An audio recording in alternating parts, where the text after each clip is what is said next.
Kasi yung concern kayo, iniisip nyo, ay first day of school ni Rachel. So dapat intindihin natin na pasukan yon, bawal mag-absent si Rachel. Diba? Kasi orientation, first and foremost, orientation yan sa araw na yon. Second, introduction ng mga teachers or professors. Pangatlo, basta, ang dami pa mga rason, di ba? Ang pangatlo is talagang kailangan mong pumunta kasi yan yung first day of school, di ba? Ang pangit naman kung first day of school, absent ka sa araw na yun, di ba? Kaya, hindi ko kailangan mag-explain dito sa inyo, and since may mga ibang tao naman po ay talagang, ewan ko po kung totoo ba talaga or nagpapanggap lang po, di ba? Ang bilis po mag-comment, di ba? Ang bilis po magsabi ng mga ganung bagay. Pero hindi nyo alam yung impact po sa amin, di ba? Hindi nyo alam yung impact po sa akin. Siyempre, pumunta kami dito kasi may purpose kami, di ba? Pumunta kami dito dahil sa passport na yun, di ba? Grabe kayo makapagsalita.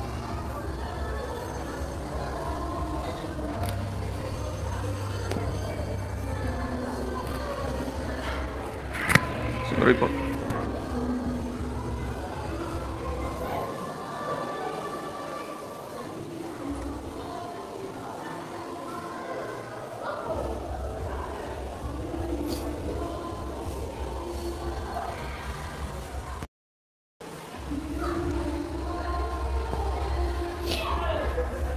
Sorry po.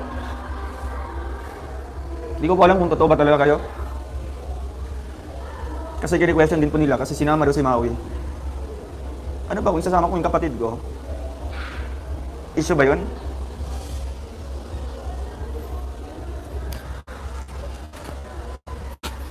Ang hirap po. Saan ako tatayo dito?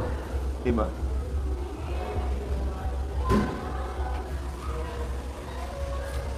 Pumunta kami dito kasi may purpose kami. Pinapunta kami dito ng Tita Elise kasi gusto kami mamit ng pamilya ng Tita Elise. Hindi para magkasiyahan dito sa resort na ito. Gustuhin ko man, may sama si Rachel.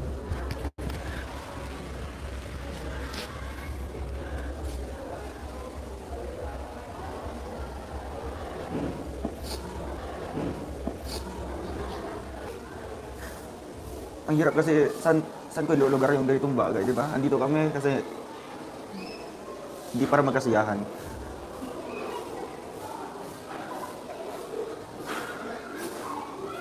Tapos big deal po sa inyo kasi sumama si Maui, si Rachel hindi sinama. Kung alam niyo lang po ang rason, di ba? Hindi po kayo dapat magtanong po ng ganun. Si Maui po, walang pasok bukas. Hindi ko din po alam na wala siyang pasok bukas. Kaya sinama namin. So bakit big deal po sa inyo na magkasama kami magkapatid dito? Diba? Bakit may tanong pa kayo kung bakit ko sinama yung mga kapatid ko dito?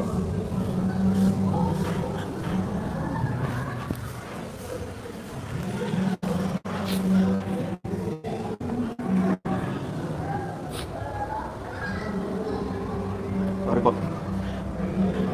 Tapos tinatanong pa ninyo bakit sinama si Lian. Alamang po, asawa yan ni Kim. Hindi ko dapat i-open sa inyo kasi wala na po kayong pakialam doon kung sino isasama namin. Kasi alam niyo na po yung rason kung bakit hindi nakasama si Rachel ngayon. Pero grabe kayo magsalita. Grabe kayo mag-conclude kaagad. Hindi naman po niyo alam yung rason. Sakit makabasa ng mga ganung bagay, mga ganung mga salita po mga kalingap na hindi niyo po alam yung totoong dahilan. Sensya po.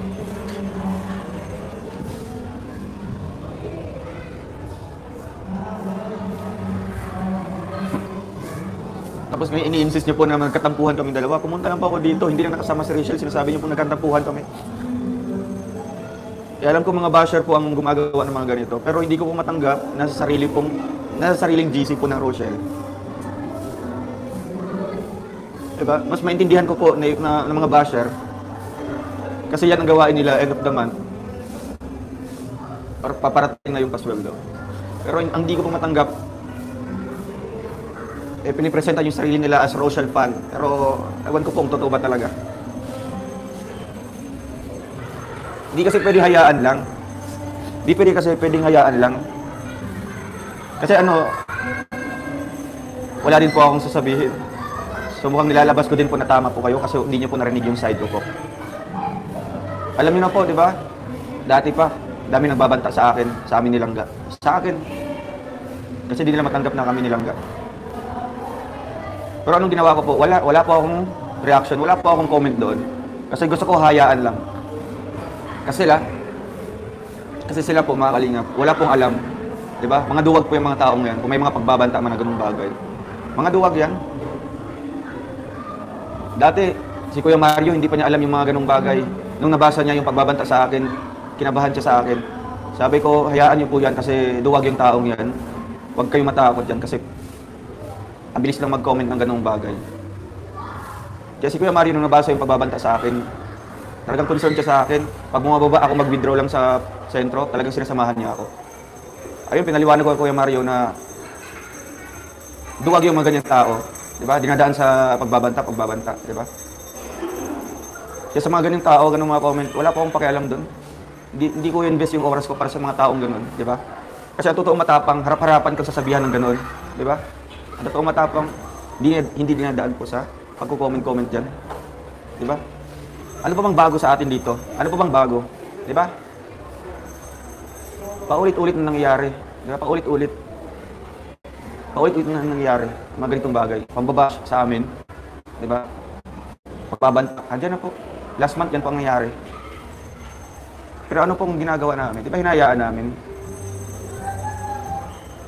Pero ngayon, grabe yung ano niyo po. Diba? Kasi kung mas lalo natin silang papansinin, di ba? Mas lalo po silang gaganahang mambash. Kasi tingin po nila, naapektuhan to sila, di ba? Kasi tingin nila, mas ginaganahan silang babash kasi napaka-weak ng taong ito para i-bash natin, di ba? Ang bilis maapektuhan, ang bilis sumuko, ang bilis mag-surrender, di ba? Kaya yan, pasensya po kasi di ko po kaya, di ba?